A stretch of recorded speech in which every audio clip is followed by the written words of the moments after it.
देखिए, पहलगाम आतंकी हमले के बाद से ही लगातार सरकार बैक टू बैक मीटिंग्स कर रही, बैठकें कर रही, कई बड़े फैसले किए गए। सिंधु जल समझौता इन्हीं में से एक है कि अब पाकिस्तान ये कोशिश कर रहा है कि बातचीत से मसला सुलझाया जाए, लेकिन ऐसा नहीं होगा। सिंधु जल समझौता जो था उसको रद्द किया जा चुका है भारत की तरफ से, लेकिन इस पर कोई बातचीत नहीं होगी। लेकिन अब क्या खबर है, बताते रिपोर्ट।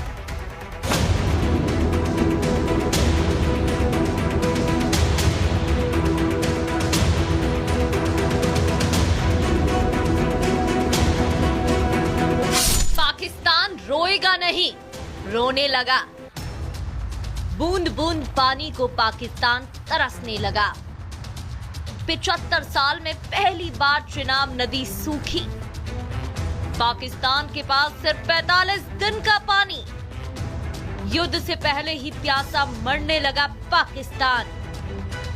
ये तस्वीरें पाकिस्तान पर सबसे बड़ी स्ट्राइक की गवाही हैं। ये तस्वीरें पाकिस्तान का गला सूखने की निशानी है।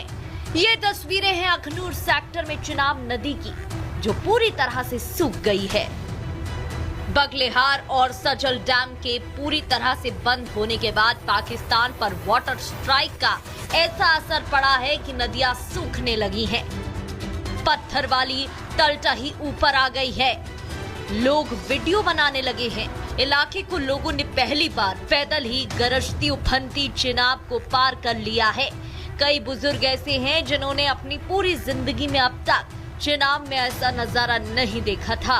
75 साल के इतिहास में पहली बार चिनाब नदी पूरी तरह से सूख गई है। जैसे मोदी जी ने जो फैसला किया है, उस फैसले का मैं बहुत उनका धन्यवाद करता हूं और हैरान हूं कि इतना तेज बहाव दरिया चिनाब के अंदर होता था, लेकिन आज पूरा पानी बंद हो गया है। मैं भी यहाँ दरिया आया था देखने के लिए चिनाब, तो देखा मैंने यहाँ पानी बड़ा कम है। तो कुछ देर के बाद वहीं पे घूम रहा था मैं, तो प्रशासन वाले वहाँ पे आए हैं, तो उन्होंने मुझे कहा कि यहाँ से वापस चले जाओ। ये दो तस्वीरें पाकिस्तान को पहलगाम का अंजाम भुगतने की निशानी है। भारत की वाटर स्ट्राइक और पाकिस्तान की बर्बादी की गवाही है। इस बार पाकिस्तान में ऐसा सूखा पड़ेगा कि सदियों तक उसका कंठ पानी को तरसता रहेगा।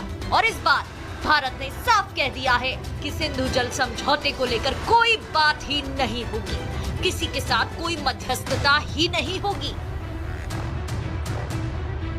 दरिया चिनाब में पानी का जलस्तर जो है वो बिल्कुल नीचे तक पहुंच गया है। इतना जलस्तर कम जो है नहीं होता, लेकिन अब जो है अपने न्यूनतम स्तर से भी नीचे इस वक्त बह रहा है दरिया चिनाब, क्योंकि पानी का जो स्तर है उसे जो है कंट्रोल कर दिया गया है भारत की वजह तरफ से।